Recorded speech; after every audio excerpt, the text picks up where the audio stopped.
Olá pessoal, então essa é a aula número 10 do curso de Banco de Dados 1, onde a gente vai continuar estudando aspectos físicos de banco de dados, especificamente vamos eh, olhar hoje a organização de arquivos.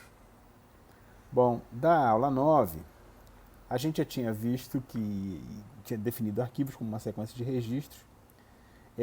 Já sabemos, também recapitulando um pouco da aula passada, que registros podem ter tamanho fixo, onde todos os registros possuem o mesmo tamanho exatamente, ou tamanho variável, quando um ou mais campos têm tamanho variável, por exemplo, campos com múltiplos valores, campos repetidos, campos opcionais, registros de diferentes tipos, já vimos isso então na aula passada. Aqui exemplos, né? Então nesse caso aqui nós temos um registro de tamanho fixo, né? Onde cada campo do registro tem exatamente o mesmo número de bytes para todos os registros, então a gente consegue separar os campos simplesmente pelo comprimento de cada campo definido no esquema. Temos aqui um arquivo, um registro de tamanho variável, onde ao invés de tamanho fixo a gente tem separadores. Então, separadores que separam, então, portanto, os campos uns dos outros, né? E temos aqui um outro tipo de registro de tamanho variável, onde os campos podem ser variáveis, né? A gente já viu isso na aula passada, só recapitulando. Bom, hoje a gente vai estudar as maneiras de organizar os arquivos, os registros dentro dos arquivos. Esses arquivos vão ser usados no banco de dados para várias funções. Para armazenar dados, para armazenar índices, para registrar logs, várias coisas. O que a gente vai ver aqui serve para tudo isso. E a gente vai um pouco comentar a utilização de cada tipo de arquivo quando a gente vê as maneiras que a gente tem para organizar os arquivos. A base dessa história aqui é o sistema operacional, mais especificamente o sistema de arquivos do sistema operacional, que fornece ao SGBD os serviços básicos para manipulação de arquivos. O SGBD utiliza esse serviço para fornecer outras facilidades no nível lógico, né? De novo aquela história, né? A gente tem várias camadas. Desde lá dos blocos, dos setores do disco, aos blocos, aos arquivos, e finalmente a gente fornece uma camada de abstração extra com SGBD, por exemplo, do modelo relacional. Os registros, como a gente já viu, tem campos ou itens, podem ter tipo e formato de registro, tipos de dados de cada campo. Repetindo de novo, para nunca é demais repetir, né, que os blocos são unidades de transferência de memória secundária para a memória principal. A gente vai fazer a alocação de registro de um arquivo dentro dos blocos do disco. E tem modos de alocação, os registros nem sempre cabem perfeitamente em um bloco. Aqui tem um conceito novo que vai surgir na aula de hoje, que é o fator de bloco, que é o número de registros que é possível colocar num bloco. E já vimos também sobre a alocação espalhada e a alocação não espalhada, né? Na alocação não espalhada, a gente não deixa nenhum registro ultrapassar mais do que um bloco, né? Então, nesse caso aqui, temos o registro 1, 2 e 3. Esse espaço fica desocupado. Registro 4, 5 e 6, o espaço fica desocupado. Na alocação espalhada, eu tenho o registro 1, 2, 3, parte do 4 nesse bloco e parte do 4 no próximo bloco, onde a gente tem aqui um apontador de bloco, né, que aponta para o bloco onde o registro 4 continua. A gente já viu na aula passada como é que se faz em direções de bloco. Bom, especificamente sobre a organização de arquivos, já começando especificamente no assunto da aula de hoje, existem várias formas de organizar arquivos. A gente pode classificar de maneira simplificada e didática três grandes maneiras de organizar arquivos, três formas bem distintas, né? Registros não ordenados, arquivos de registros não ordenados, arquivos de registros ordenados e organização por hashing. Nos chamados arquivos não ordenados, de registros não ordenados, também chamados de heap files, são arquivos onde os registros são inseridos sempre no final do arquivo, né? Isso faz com que o processo de inserção seja muito eficiente, né? A gente sempre sabe o ponto de inserção e essa inserção não causa nenhuma reorganização no arquivo. Ele vai exigir, por outro lado, a busca por registro linear. Se você quer encontrar no arquivo um registro dado uma condição, você não sabe se esse registro é o primeiro, é o segundo, é o penúltimo, é o último. Então, é necessário varrer inteiramente o arquivo em busca desse registro. Em média, isso vai exigir a leitura de metade dos blocos, ou seja, pego o primeiro bloco do arquivo, trago para a memória, procuro o registro, não achou, pego o segundo, trago para a memória, não achou, pego o terceiro, trago para a memória, não achou.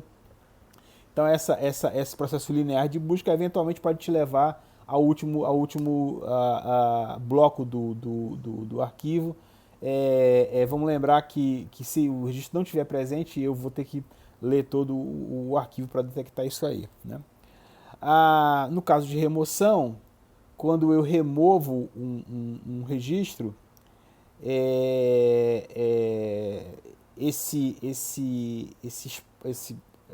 o espaço ocupado por esse registro ele fica vago.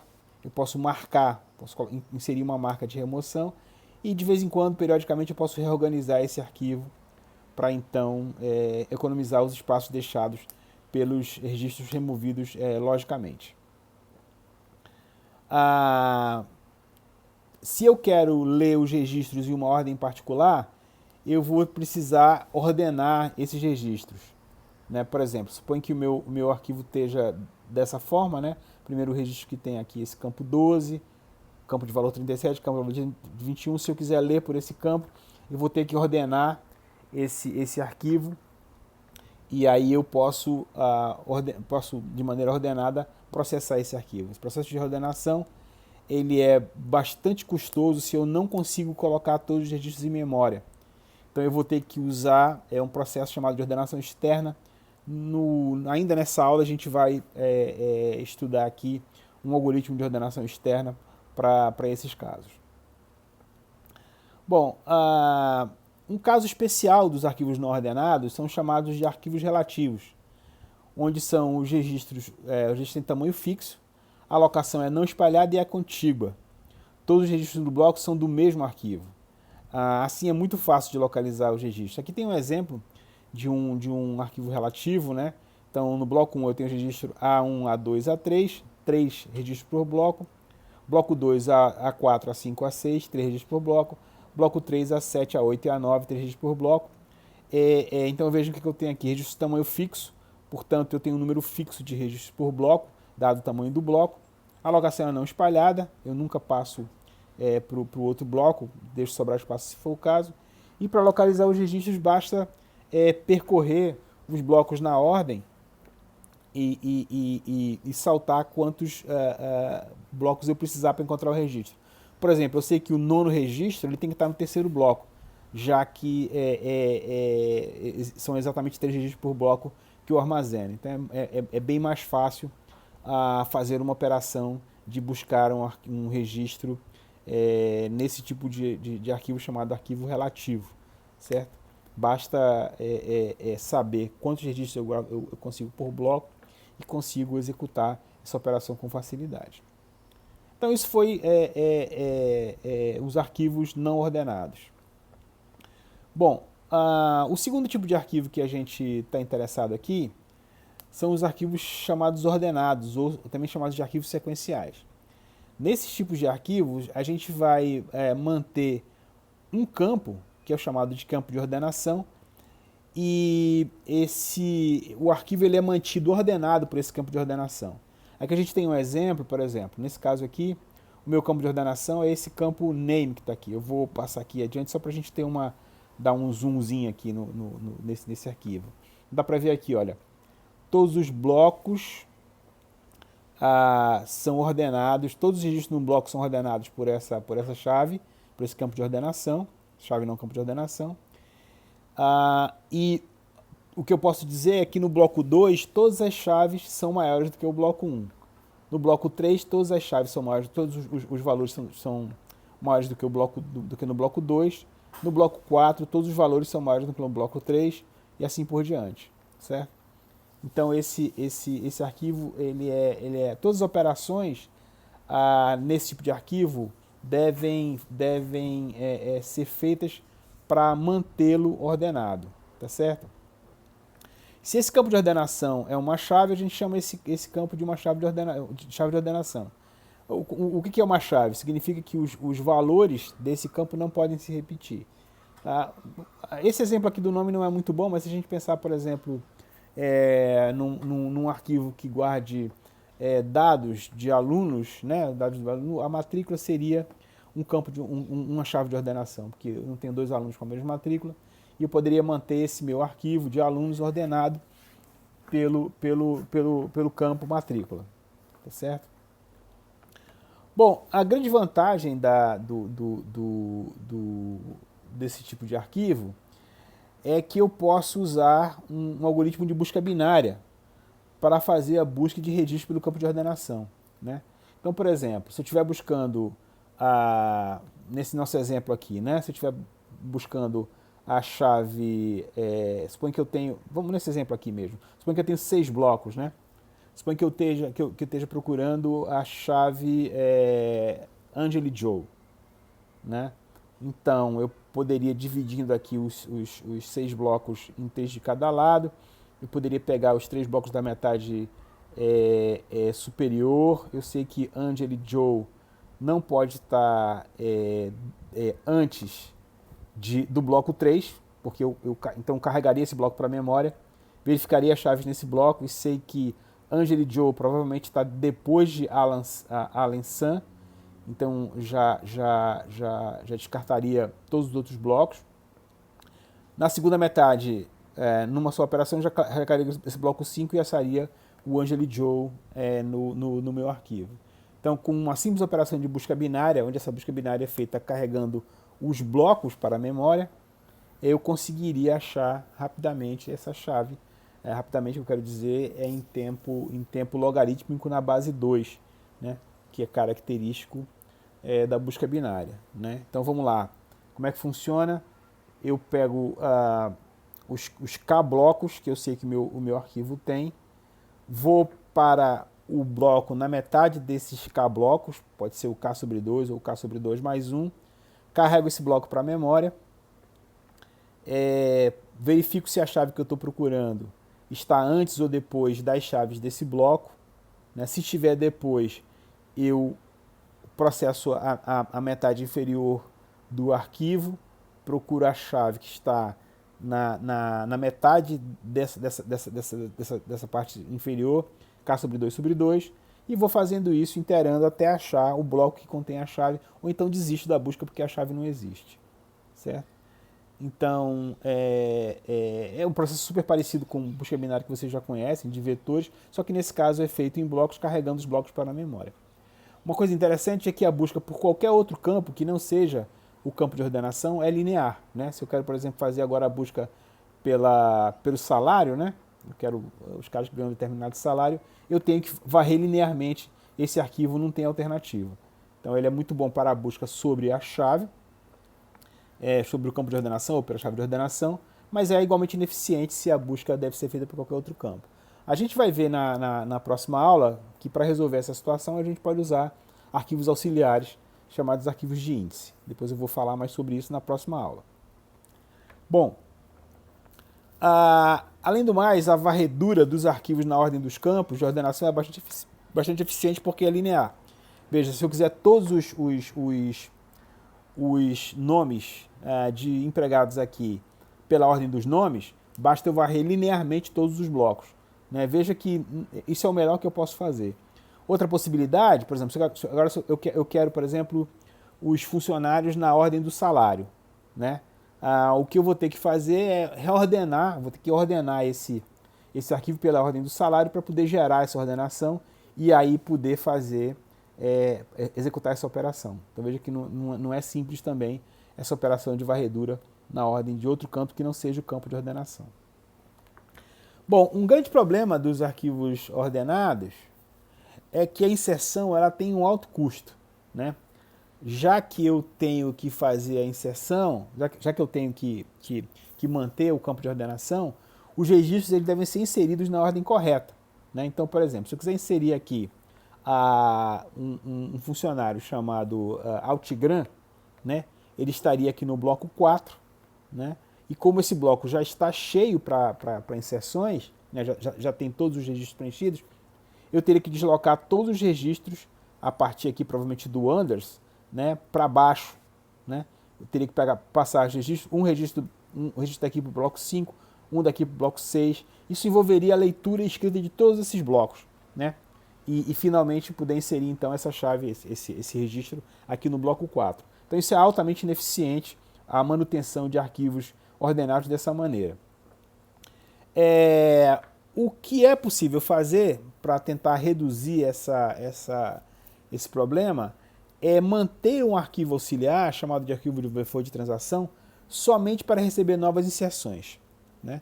Então, além do arquivo principal, onde é o arquivo que eu faço as minhas buscas, as minhas pesquisas, eu mantenho um segundo arquivo auxiliar, chamado arquivo de overflow, arquivo de transação, onde eu somente vou fazer novas inserções, né? Isso significa que a busca ela deve começar no arquivo principal e terminar no arquivo de overflow, porque pode ser que a minha chave esteja lá. Isso sempre vai ter que acontecer. De tempos em tempos, para evitar que a busca seja feita nesses dois lugares, o que eu posso fazer é conciliar o arquivo de overflow com o arquivo principal, reconstruí-lo para poder inserir as novas chaves. Eu posso fazer isso de tempos em tempos quando o meu arquivo de overflow tiver bastante grande. Notem que o arquivo de overflow ele pode ser tratado como um arquivo não ordenado, daquele primeiro tipo que a gente viu, né, como um heap file. Porque isso para poder manter a ordenação, a inserção de baixo custo, né? Mas veja que com o passar do tempo, esse arquivo de overflow, que seria então um arquivo não ordenado, ele pode ficar muito grande e a busca em cima desse arquivo passa a ser linear, então vai dominar a complexidade da busca no arquivo todo. Porque eu vou ter que olhar no arquivo principal, onde estão os dados originais, e o arquivo novo de overflow que eu acabei de criar, né? Uma outra solução bastante usada nesse tipo de arquivo é quando você faz a carga inicial dos dados nesse arquivo, você não preenche todos os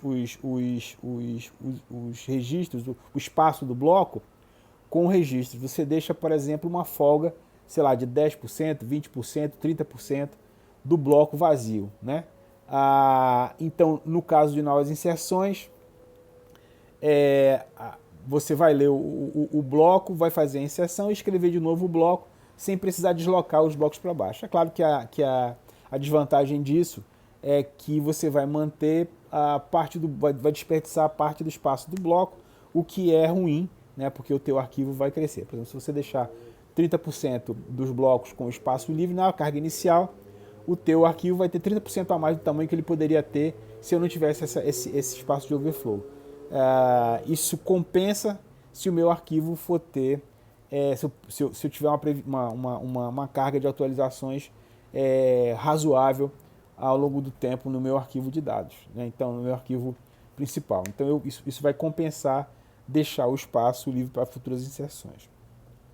No caso de remoção, a gente pode marcar os registros como excluídos, né, e desconsiderar para fins de busca, e periodicamente reconstruir o arquivo principal, arquivo de dados, já sem esses registros, né? Então, de tempos em tempos eu posso reconstruir. Uma coisa interessante é que essas remoções lógicas, elas podem ajudar a liberar espaço para futuras inserções também, se for o caso, né? Bom, a terceira forma de organizar arquivos é a chamada organização de arquivos por hashing, que é a que é mais sofisticada aqui para a gente entender como é que funcionam as coisas. A ideia aqui é que eu vou pegar os blocos do meu arquivo, né? Todos os blocos do meu arquivo, os N blocos do meu arquivo, e vou dividir esses blocos em grupos, né? Que são chamados aqui de buckets, né? Então, um bucket pode ter um bloco, 2 blocos, 3 blocos, e o número de blocos por bucket é sempre igual, né? Ou seja, os buckets têm igual tamanho. Então, eu vou numerar esses buckets como B0, B1, B2 até Bm-1, de tal maneira que eu tenha M buckets. Tipicamente, um bucket desse vai conter B blocos, né? Onde B pode ser um número inteiro, 1, 2, 3, 4 blocos, dependendo do caso, para organização por hash. Bom, além disso, um dos campos do meu arquivo ele vai ser usado como argumento de uma função hash, chamada de campo de hash. Então, o registro com a chave K ele é armazenado no bucket I igual a H de K, onde H é uma função de hash. Então é isso aqui que vai acontecer, né? Então eu tenho aqui, nesse caso, uma tabela hash, onde eu tenho o número do bucket indo de 0 a m-1, e nessa tabela eu tenho os endereços dos blocos que compõem esse bucket no disco. Então, por exemplo, o bucket 0, eu tenho aqui os registros armazenados nesses blocos, bucket 1 nesse, bucket 2 nesse e assim por diante. Então, isso aqui é todo o meu arquivo de dados, né? Que já tá pré-criado, vamos dizer assim, né? De tal maneira que, se eu quiser achar um registro pelo campo de hash, basta aplicar essa chave e eu já sei diretamente o bloco onde ele está. Isso em tempo O de 1, né? É bem eficiente, a busca mais eficiente pelo campo de hash, né? Obviamente que vão acontecer colisões, né? Essas colisões vão ocorrer quando o novo registro deve ser colocado em um bucket que já está cheio. Eu posso usar um arquivo de overflow da mesma maneira que eu usava lá nos arquivos ordenados, e os registros que geram o mesmo código de hash podem ser encadeados nesse arquivo. Vamos ver aqui um exemplo então. Eu tenho aqui o meu arquivo principal organizado por hash. Então vejam, no bucket 0 eu tenho as chaves 340, 460, no bucket 1 321, 721, 91, no bucket 2 22, 72, 522, no bucket 9 389, 89, né? Então lembre-se que o bucket aqui, né, a gente está representando como um conjunto de blocos. Esses blocos, para eficiência, são contíguos, tá certo? Fisicamente contíguos. Bom, na hora que eu tiver que inserir uma nova chave, por exemplo, a chave 981, né? A chave 981 ela não está ela não cabe mais nesse bucket porque está cheio, então houve uma colisão. Eu vou então armazenar num conjunto de buckets de overflow, tá certo? Bucket de overflow.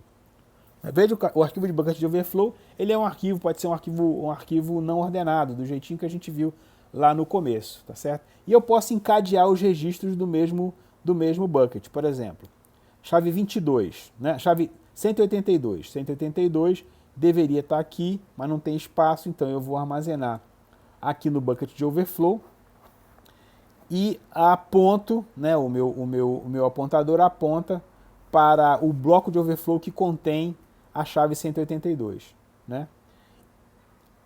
Mais uma colisão, 652, não cabe aqui, também está cheio aqui, armazeno no outro bloco e encadeio os blocos do bucket 2 aqui, tá certo?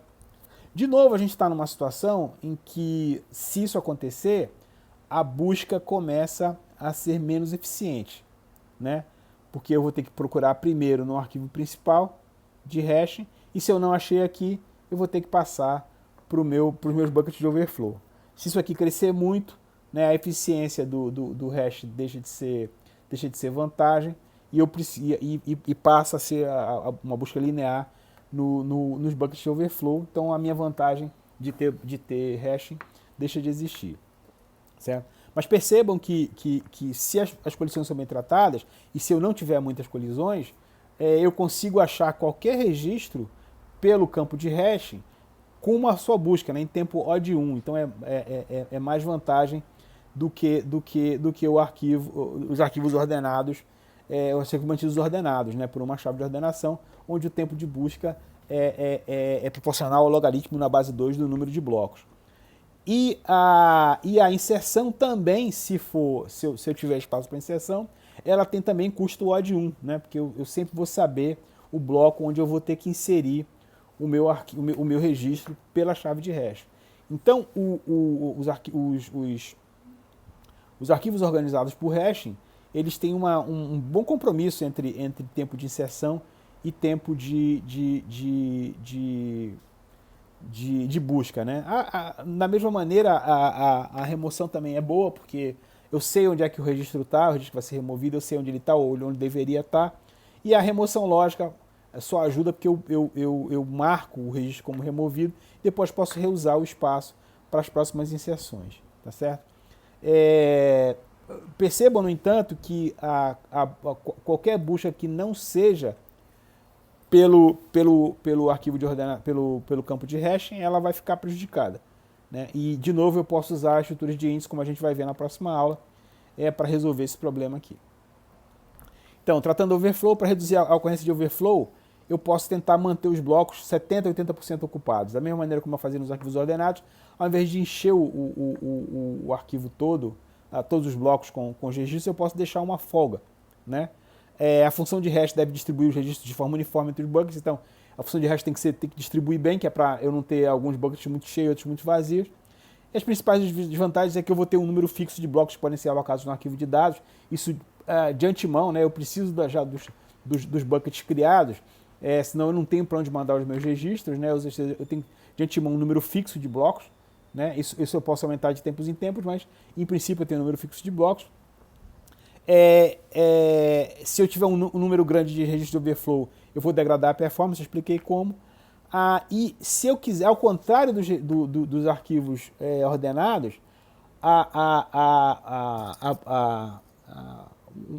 o caminhamento no arquivo pela chave de hashing, ela é eficiente, né? É muito ineficiente, né? Porque eu não tenho uma ordenação das chaves, eu tenho uma distribuição das chaves pelo hash. Se eu quiser, por exemplo, aqui varrer todos os registros na ordem desse campo, eu vou ter que ordenar do mesmo jeito, né? Não tem muita saída. De novo, aqui uma estrutura de índice pode ajudar, a gente vai ver isso na próxima aula.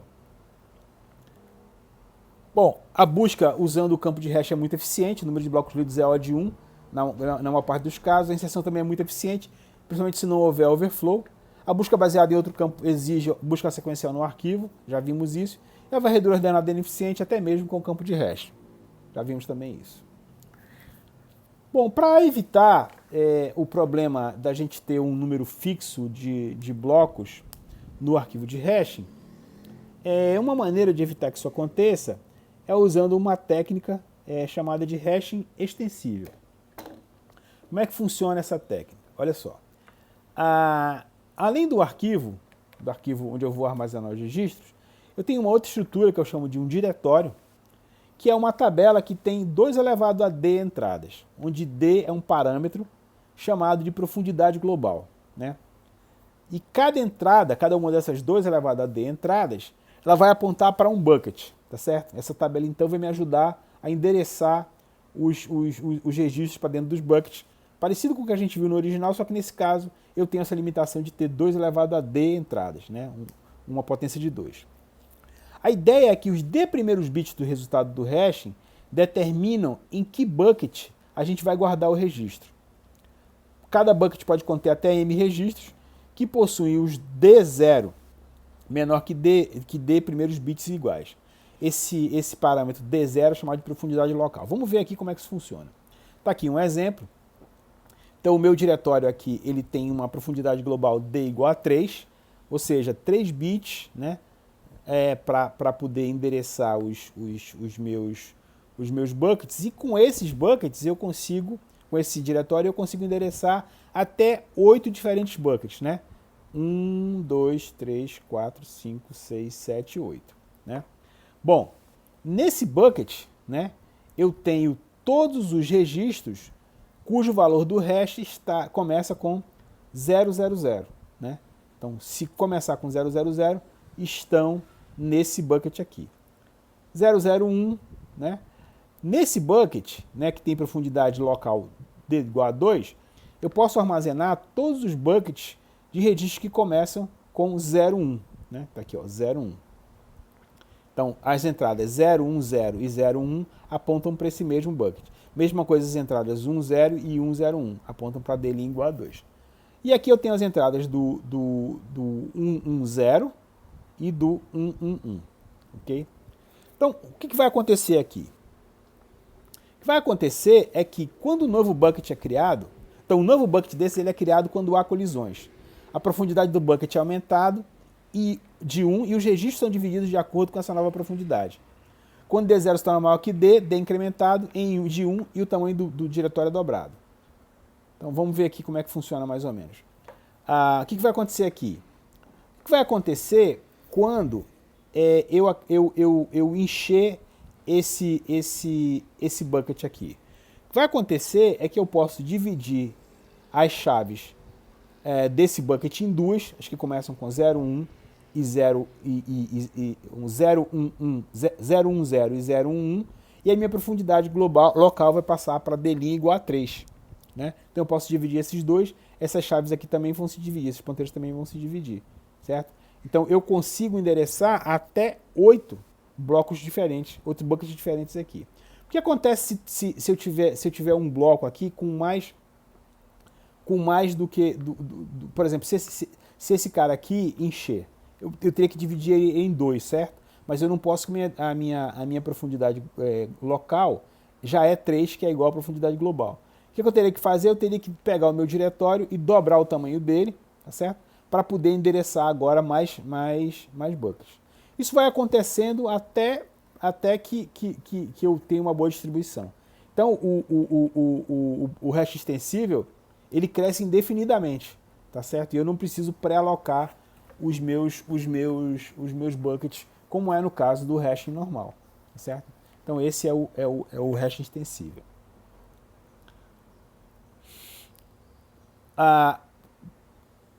Quando um bucket fica vazio, ou quando dois buckets podem ser unidos em um só, o bucket é removido e D0 é decrementado.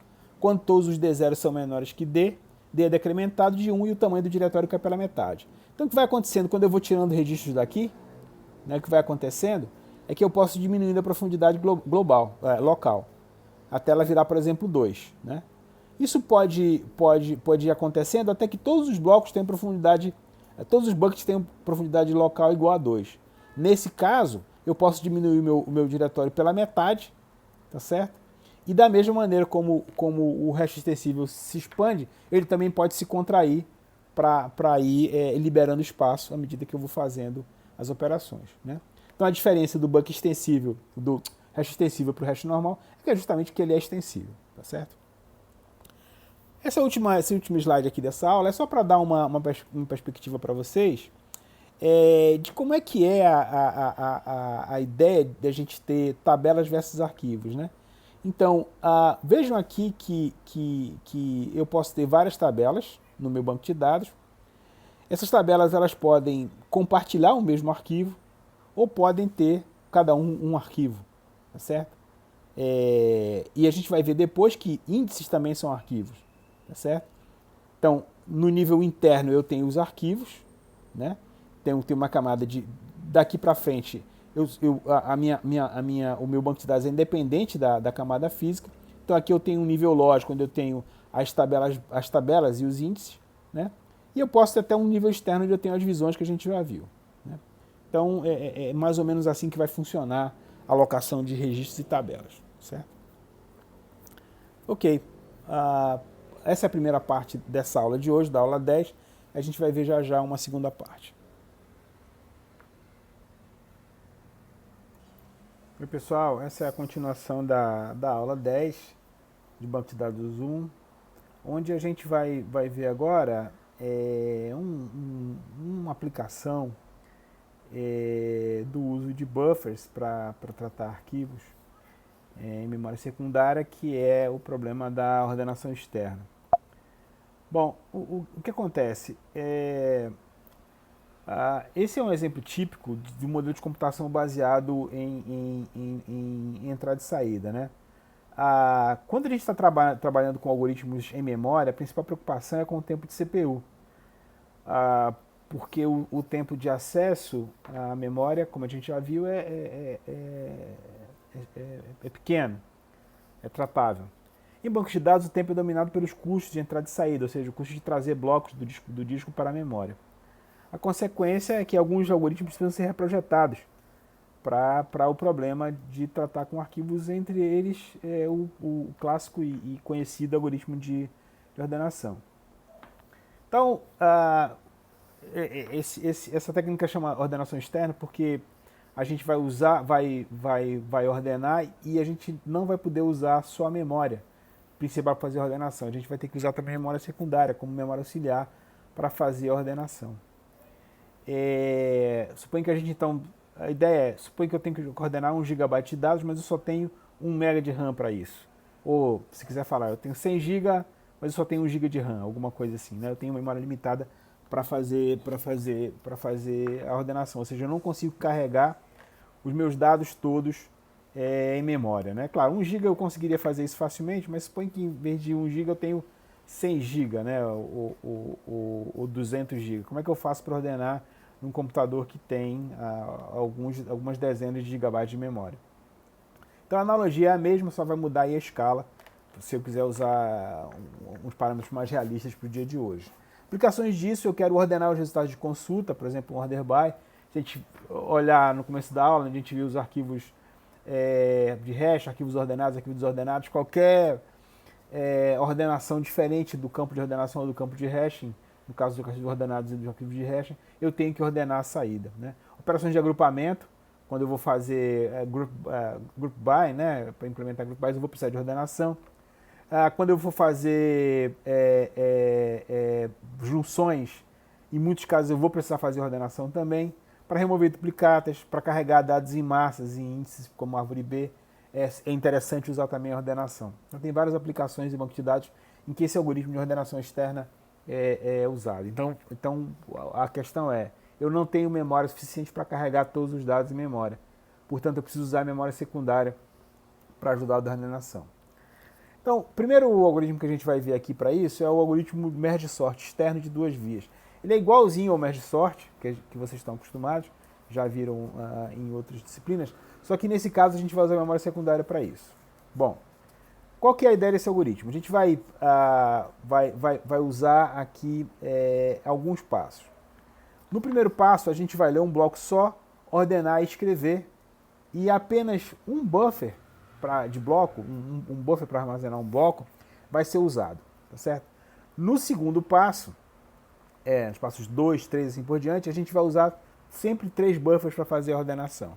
A ideia é que a gente vai, nesse caso, ler 2 blocos de disco, armazenar em buffers de entrada e salvar o resultado num buffer de saída e depois escrever no disco, tá certo? É assim que vai ocorrer esses passos aqui.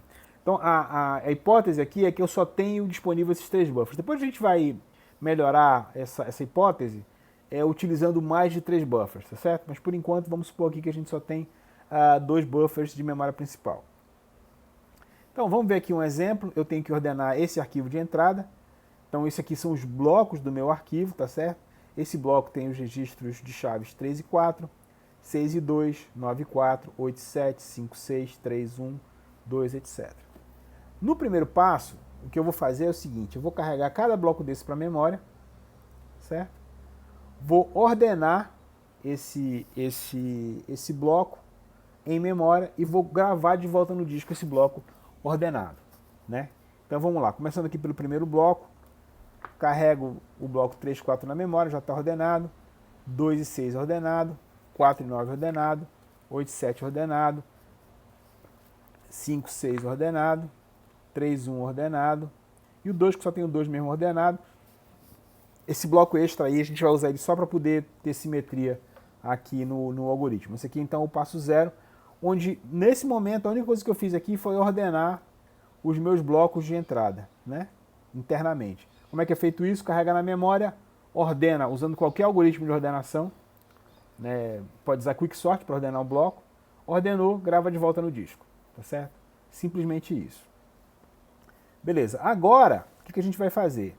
A gente vai ordenar os pares de blocos, tá certo? Para ter os pares ordenados entre si, certo? Então vamos lá, começando aqui pelo 3 e o 4. Então eu carrego os 2 blocos na memória, o 3, 4, esse 3, 4 e 2, 6, certo? E cada vez que eu conseguir ordenar um par, eu vou ordenar e escrever um bloco. Então, por exemplo, eu tenho aqui o 3 e o 4 ordenado. Quando eu faço a intercalação, o merge dos dois, eu vou ver que a ordem certa é o 2, 3, salvo no disco, sobra o 4 e o 6, salvo no disco. Então vamos lá. 2, 3, já salvou no disco, 4, 6, salvou no disco. Então, esses 2 primeiros blocos do meu arquivo, eles estão ordenados entre si, certo? Vou fazer isso então nos outros pares. Então aqui, carrego o bloco 4, 9, 7, 8 na memória, comparo 4 com 7 e com 8, então ordeno o 4 e o 7, sobra o 9 e o 8, ordeno o 9 e o 8 e gravo no disco. Cada operação dessas usou 2 buffers de entrada e um buffer de saída, certo?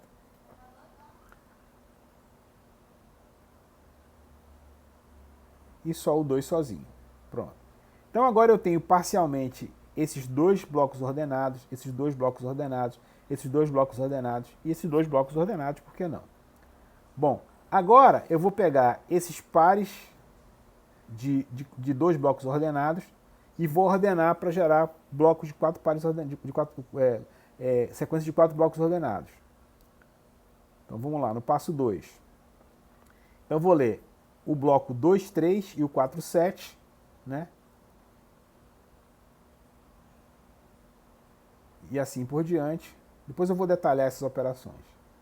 Então agora eu tenho esses 4 blocos ordenados.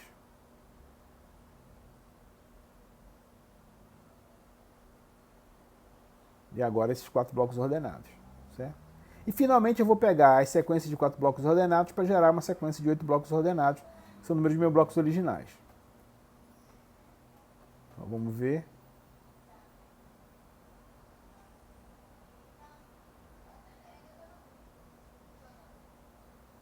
Ok, meu arquivo está todo ordenado, tem uma sequência de 8 blocos ordenados, né? Que seria passo 3, tem um errinho aqui nos slides. Beleza. O passo 0, que é aquele passo inicial, é simples, né? Eu carrego o bloco na memória, só vou usar um buffer, ordeno, gravo no disco.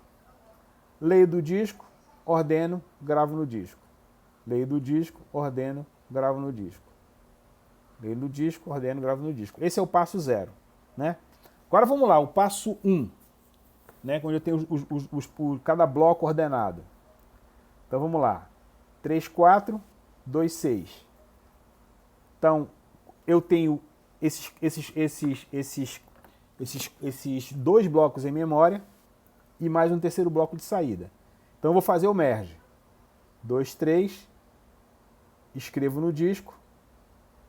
4, 6, escrevo no disco. Certo? Vejam que assim que eu tenho um par ordenado, eu já escrevo no disco. Eu não preciso manter mais em memória, né? E aí libero o buffer para a próxima ordenação. Vamos fazer com os outros. 4, 9, 7, 8. 4, 7, 9, 8. 9, 8, 8, 9. Escrevo no disco. E assim por diante. Agora, vamos pegar os pares as sequências de 2 blocos ordenados. Da mesma maneira. Então, vou carregar 2, 3, 4 e 7. Ordeno. Gravo no disco. Leio o próximo, ordeno, gravo no disco. Leio o próximo, ordeno, gravo no disco. E assim por diante.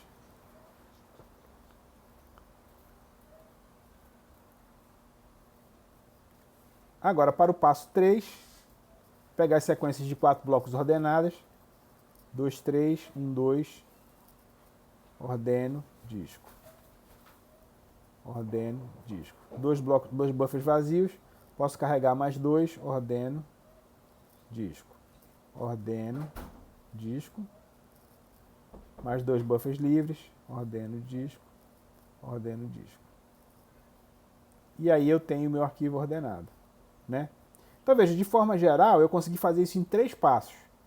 3 passos porque são 8 blocos. Então em 3 passos eu consegui fazer, já que eu tinha 2 chaves por bloco.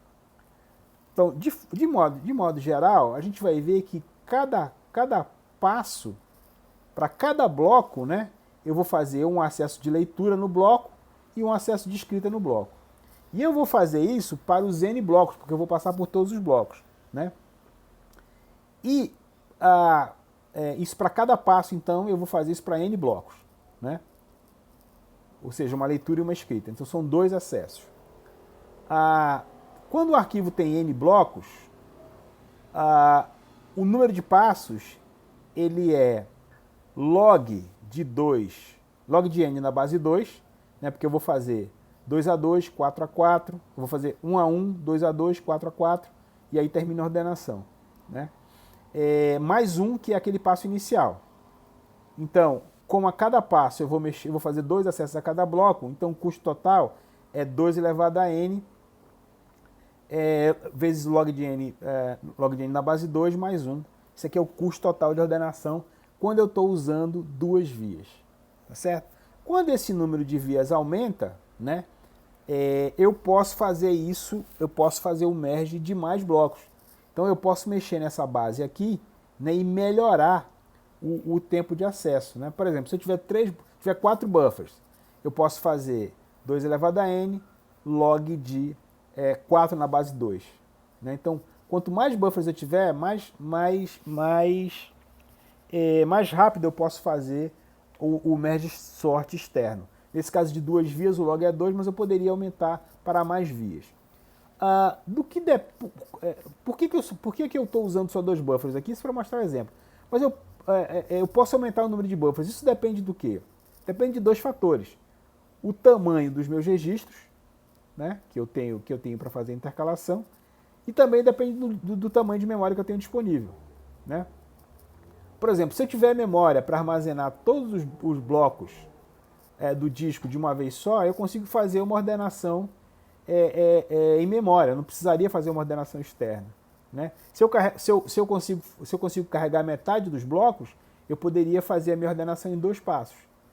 Né? Se eu só consigo carregar 1/4 dos blocos, né, eu poderia fazer em 2 passos. E assim por diante. Tá certo? De modo geral, eu posso supor o seguinte, né, para o merge sort de múltiplas vias. Eu posso aproveitar melhor a memória, aumentando o número de buffers processados a cada passo. Isso é usado para melhorar a performance. Né?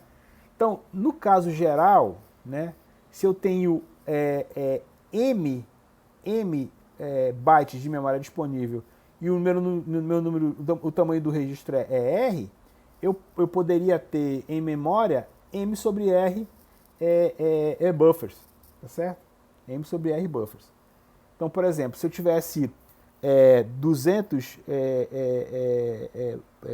K de memória disponível e os meus registros tivessem 10K, eu poderia manter 20 registros em memória. Eu posso arrumar isso nos blocos. Então, na forma geral, como é que seria esse algoritmo?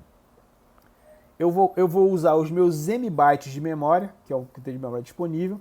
Isso me dá sequências de m sobre r registros em memória. Né? Por exemplo, se eu tiver, de novo, 200 K de memória e eu tiver registro de 10K, eu consigo manter 20 registros em memória. Né? Então, eu vou usar toda a memória disponível, os m bytes de memória disponível, para guardar m sobre r registros e fazer esse processamento. No passo 2, eu posso intercalar m sobre b sequências, gerando novas sequências. O resultado disso são sequências de m sobre r vezes b menos 1 registros. Número de registros pelo número de sequências. Certo? Então eu posso ter 1, 2, 3 até m sobre b blocos e gero como saída os meus blocos e vou armazenando em memória. E estou usando aqui os meus m bytes de memória. No passo 3, eu posso intercalar novas sequências, resultando agora m sobre r, m sobre b menos 1 registros, menos 1 elevado ao quadrado registro. Da mesma maneira como eu tinha, por exemplo, sequências de 2 registros, 4 registros, até 8 registros no sorte de 2 vias, cada sequência, cada passo eu vou ter sequências maiores, de mais registros, sendo geradas aqui no merge sort externo multivias. Se eu fizer as continhas direitinho, depois sugiro que vocês façam essas contas, o meu número de passos é 1 mais log de m sobre b menos 1 de n vezes r sobre m. Isso aqui é a fórmula geral do número de passos. Para dar um exemplo aqui, suponha que eu tenha 4K blocos, os meus blocos são de 4K, eu tenho memória de 64 MB disponível, os meus registros têm 0,1 KB. No primeiro passo, eu teria sequências de m sobre r, 640 bytes, né? 640 mil bytes, 640K. Isso vai resultar em 640 registros ordenados. No passo 2, vou ter sequências maiores por um fator de mb menos 1. Vamos explicar isso aqui por mb menos 1, que dá 16 mil. Né? Isso vai resultar em 10 elevado a 10 registros. No passo 3, sequências maiores por um fator de MB-1 igual a 16. Isso vai resultar em 10 elevado a 14 registros. Isso é uma quantidade muito significativa de dados. Então, usando o médio de sorte externo, para parâmetros normais, geralmente eu vou conseguir ordenar qualquer coisa em 2 ou 3 passos de idas em disco. Só lembrando, né, que isso continua sendo custoso, porque a cada passo desses eu vou varrer o meu arquivo de dados, meu arquivo. Cada bloco, né, vou fazer 2 vezes uma leitura e uma escrita, continua sendo caro, mas o número de passos, se eu fizer desse jeito aqui, é menos custoso, tá certo? Lembrando que isso só é útil, só é usado, só faz sentido eu usar quando eu tenho uma limitação da memória, ou o meu arquivo é muito grande e não cabe todo na memória, eu preciso usar merge sort externo. E pelo que a gente viu aqui, quanto mais memória eu tenho, mais buffers eu posso ter em memória, guardando os meus arquivos, e menos passos eu vou usar. Isso eu já tinha falado isso na aula passada e repito aqui, é o que a gente precisa para rodar bem um SGBD, é um servidor de banco de dados, um computador, uma máquina, com bastante memória. Quanto mais memória, todas as operações vão ser mais fáceis, tá certo? Então, se a gente tem que gastar dinheiro para comprar um computador para rodar um SGBD, a coisa mais importante é que eu tenha memória suficiente para poder ter muitos buffers em memória e fazer o meu trabalho direito aqui, tá certo? Bom, então esse é o complemento da aula de organização de arquivos. Obrigado.